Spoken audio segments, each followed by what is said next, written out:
दोस्तों देखिए, subject verb agreement आपका आज पूरा खत्म हो गया। आज हम लोग टेस्ट योर सेल्फ एक्सरसाइज को करते हैं।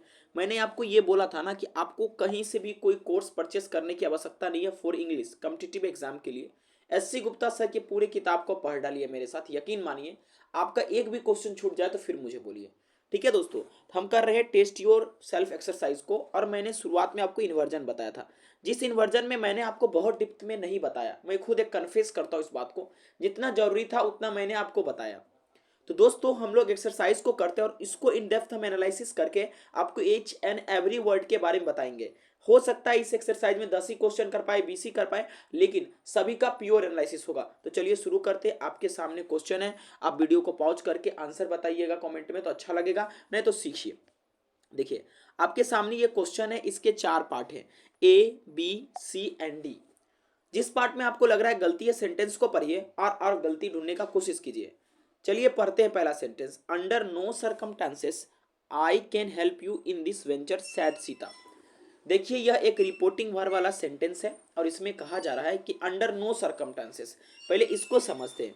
देखिए अंडर नो सरकमस्टांसेस का मतलब होता है कभी नहीं, किसी भी परिस्थिति में नहीं। दोस्तों जब आप अंडर नो सरकमस्टांसेस किसी सेंटेंस में लगाते हैं तो ये एक एडवर्बियल एक्सप्रेशन है। ठीक है, और ये जब भी लगता है सेंटेंस में शुरुआत में, यकीन मानिए इसके बाद आप पहले वर्ब को प्लेस करेंगे, उसके बाद आप नाउन लेंगे। ठीक है, याद रहेगा ये बात। वर्ब पहले प्लेस होगा, उसके बाद नाउन या सब्जेक्ट आएगा, यानी सब्जेक्ट पहले नहीं आ सकता है। ठीक है, क्योंकि मैंने आपको पढ़ा है कि अंडर नो सर्कमस्टांसेस एक एडवर्बियल एक्सप्रेशन है। जब सेंटेंस से शुरू होता है उस स्थिति में हम डायरेक्ट सब्जेक्ट इसके बाद नहीं लेते हैं, पहले verb then after subject. Under no circumstances का अगर आप अर्थ लिखना चाहते हैं तो लिख लीजिए कभी नहीं, आप यूज भी कर सकते हैं। ठीक है, इसके अलावा एक और मीनिंग लिखना चाहते हैं, किसी भी परिस्थिति में नहीं। ठीक है, इसके बारे में दो बात मैं आपको बताता हूं। पहली बात ये कि ये सेंटेंस के शुरुआत में आए तो इसके बाद वर्ब डायरेक्ट आएगा, सब्जेक्ट नहीं आएगा।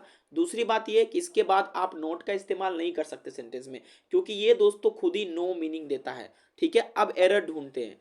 Under no circumstances I can help you गलत है। क्यों है ये पार्ट बी नंबर गलत? क्योंकि यहाँ पर कैन आई होना चाहिए, क्योंकि अंडर नो सरकमस्टेंसेस एक एडवर्बियल एक्सप्रेशन है, इसके बाद इन्वर्जन फॉलो होगा, यानी कि वर्ब देन सब्जेक्ट। तो बी में एरर है। आपको ये बात क्लियर हो गया होगा, कहीं से कोई दिक्कत नहीं होगा। ठीक है दोस्तों, और मैं जो बातें मुंह से बोलता हूँ उसे लिख लीजिएगा, क्योंकि लिखने में थोड़ा मुझे दिक्कत हो रहा है। ठीक है, अगला है I don't like such a bright colour nor see does he said to Ram. दोस्तों एक बात मैं आपको बताता हूँ, पहले कॉमन एरर ढूंढने के लिए सेंटेंस को पढ़ना बेहद जरूरी है। तो हम सेंटेंस के पढ़े और सेंटेंस का अर्थ निकाले। आई डोंट लाइक, इस तरह का कलर मैं पसंद नहीं करता, ना ही राम को पसंद है। राम को वो बोलता है, राम को बोलता है कि मैं इस तरह का कलर पसंद नहीं करता हूँ, और वो लड़की को, यह थर्ड लड़की है, वो भी पसंद नहीं करती है। इसका अर्थ ये हुआ। देखिए दोस्तों ये पार्ट सही है, ये भी पार्ट सही है, लेकिन यहाँ पर आपको नोर का इस्तेमाल हुआ है। और जब भी नोर का इस्तेमाल हो याद रखिएगा, और उसकी इस तरह का सेंटेंसेस बने और वो रिपोर्टिंग वर्ब में आए, या इस प्रकार के जो सेंटेंसेस बने, तो मैंने आपको बताया था कि इसके बाद इन्वर्जन फॉलो होगा, यानी कि पहले वर्ब देन आफ्टर सब्जेक्ट। इसलिए दोस्तों सब्जेक्ट में आपका यहाँ पर जो है सी पार्ट में एरर है। नोर का अर्थ आप समझते हैं, इस सेंटेंस का भी मीनिंग समझते हैं, इसके बारे में ज़्यादा डिटेलिंग करने की आवश्यकता नहीं है। क्वेश्चन नंबर 3 पे आते हैं। माफी चाहता हूँ। Every member of his family is addicted to gambling and so John is. दोस्तों आपको मैं बता दूं, सो को भी आप एडवर्बियल एक्सप्रेशन में लेकर चल सकते हैं। ठीक है, देखिए उसके परिवार के सभी लोग जो है गैम्बलिंग में एडिक्टेड है। याद रखिएगा एडिक्टेड टू, आप ये याद रखिएगा। आपको इसके तुरंत बाद जो दोस्तों आईएनजी फॉर्म आता है, अगर आप वर्ब को इस्तेमाल करना चाहते हैं, addicted to gambling. So John is, यहाँ डी पार्ट में एरर है। डी पार्ट में क्या एरर है मैं आपको बताने जा रहा हूँ, ध्यान से सुनिएगा।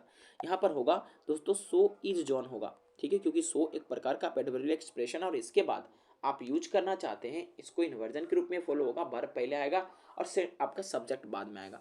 अच्छा एक यहाँ पर प्रश्न उठता है कि सर आपको कैसे पता चल जाता है ये एडवर्बियल एक्सप्रेशन? जब आप पढ़ेंगे ना दोस्तों, तो आपको मूड चेंज होता हुआ नजर आएगा, इसमें कुछ एंगर या इस तरह की चीजें दिखाई देगी इसमें। सेंटेंस में शुरू में हम लोग पढ़े थे, मार्टिन साहब का ये कहना था, आपने शुरू में देखा भी था, आप लेक्चर में देख लीजिए, वो डायरेक्ट स्पष्ट शब्द में कहते हैं इन्वर्जन तभी फॉलो होगा जब सेंटेंस में कुछ रिमोर्स, गुस्सा, कुछ इस तरह का चीजें दिखे, जिससे सेंटेंस के मीनिंग पे जो है असर पे, यानी मीनिंग पे कुछ असर पड़ जाए। ठीक है, आगे बात करते हैं।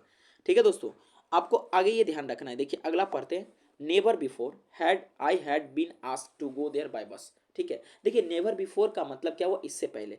यहाँ पर भी दोस्तों इन्वर्जन फॉलो होगा, ठीक है, क्योंकि दोस्तों यहाँ पर कुछ आपको नहीं लगता है सरप्राइजिंग चीज़ें दिख रही है या कुछ ऐसी चीज़ें दिख रही है जो उसको विषम में डाले, ठीक है, तो इन्वर्जन फॉलो होगा। जब इन्वर्जन फॉलो होगा तो हैड आई बिन इस्तेमाल होना चाहिए इससे, ठीक है, बी नंबर में एरर है।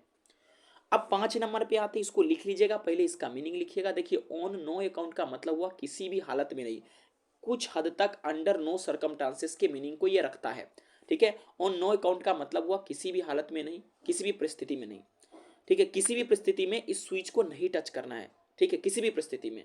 तो यहाँ पर आपको क्या है कि आप देखिए यहाँ पर कुछ आपको ये चीज़ें दिख रही है ना कि भाई ऐसा तू अगर कर देगा ना तो भाई करंट तुमको लग जाएगा, स्विच में करंट है, ऐसा भी कुछ कहा जा रहा नहीं छूने के लिए।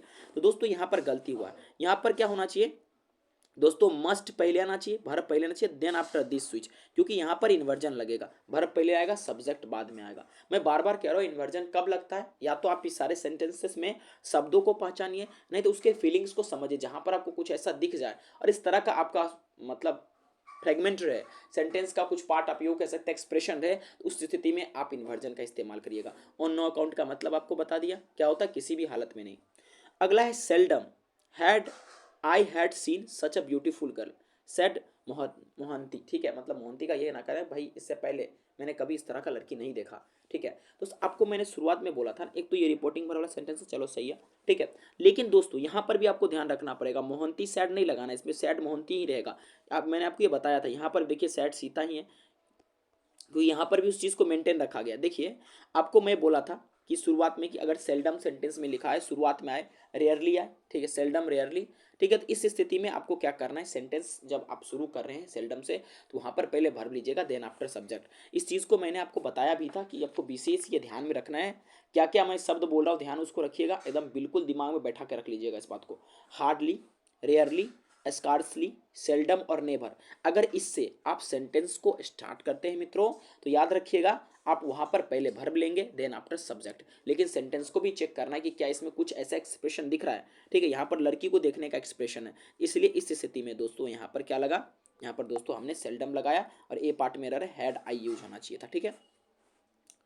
Under a tree, under a tree दोस्तों यहाँ पर है, एक मिनट दोस्तों, ठीक है, under tree was sleeping an old lady with her young child. तो यहाँ पर दोस्तों आप ये देखिएगा कि जो लिखा हुआ यहाँ पर आपका जो है दोस्तों क्या होगा कि इस स्थिति में ये सेंटेंस सही होगा, क्योंकि यहाँ पर इसको मेंटेन रखा गया अंडर ट्री, उसके बाद वर्ब लिया गया, देन आफ्टर सब्जेक्ट को इस्तेमाल किया गया, तो इसीलिए नो एरर इस पार्ट में होगा 7 नंबर में, ठीक है।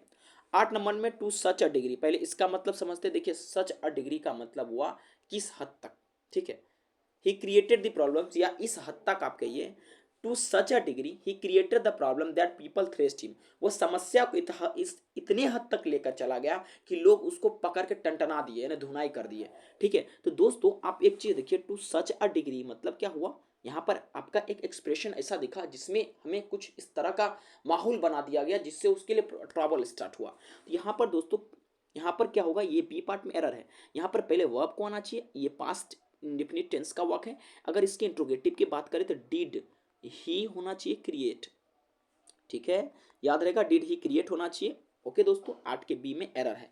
अब दोस्तों मुझे आशा है कि आप समझ भी पा रहे होंगे और इसको नोट कर लीजिएगा, ये जो भी शब्द आपके सामने दिख रहा है एग्जाम में टपकेगा। देखिए इस तरह का प्रश्न कितना बार सीडीएस में, एसएससी में, अलग अलग एग्जाम्स में आए हैं। छोटी सी बात पढ़ना है, इन्वर्जन को, शब्द को याद रखना है, बस बात खत्म, टिक करके निकल जाएंगे।